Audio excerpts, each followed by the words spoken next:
Крајот на новогодишната кошница нема да предизвика нов ценовен шок. Бизнисот и владата се согласија дека треба да се направи се за најголем дел од цените и во наредниот период да останат исти.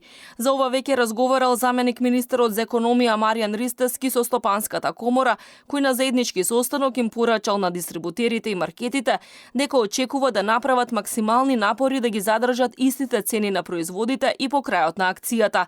Доколку тие не го сторат тоа, од Министерството најавуваат дека ќе ги искористат сите начини да го заштитат стандардот на граѓаните. Сите учесници треба да се воздржат од зголемување на цените на прехранбените производи кои беа дел од оваа акција и во таа насока се подготвени да комуницираат во духот на соработката. Беше упатен апел и опомена до сите чинители во ланецот на прехранбени производи во наредниот период да не дојде до зголемување на цените на основните прехранбени производи.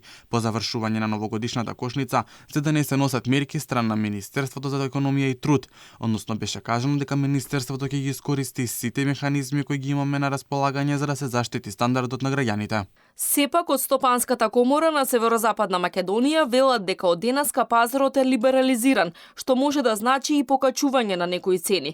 Тие сметаат дека треба да се креираат и понатаму вакви акции на задржување на цените на прифатливи нивоа. Дел од маркетите веќе најавија дека во следните 6 месеци ќе бидат замрзнати не само цените од новогодишната кошница, туку и 100 нови основни продукти кои им требаат на домакинствата. Ланците маркети ќе имаат и дополнителни акции и промотивни активности со поволности за купувачите. Веројатно нагоре ќе одат, сигурно и ние не можеме. Тој е слободен пазар. За Пазарот не значи.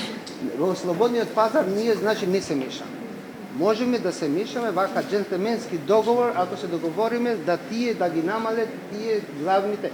Ја би и сега без некоја мерка да бара владата би предложил, би апелирал тие да не ги покачат цените. Акцијата новогодишна кошница за прв пат беше иницирана и спроведена од бизнес секторот, а не со одлука на влада. Во текот на следните недели се очекуваат анализи на ефектите од ваквата акција. Државниот пазарен инспекторат ќе остане на терен да ја следи состојбата со цените. Инаку на самиот старт на новогодишната кошничка, јавноста реагираше дека за сметка на одредени прехранбени производи кои што се намалени, значително поскапеле други производи кои не беа дел од кошничката и тоа до 30%. Откако трговците беа предупредени да ги спуштат цените надолу, инаку ќе следува замрзнување на цени, тие ја послушаа владата.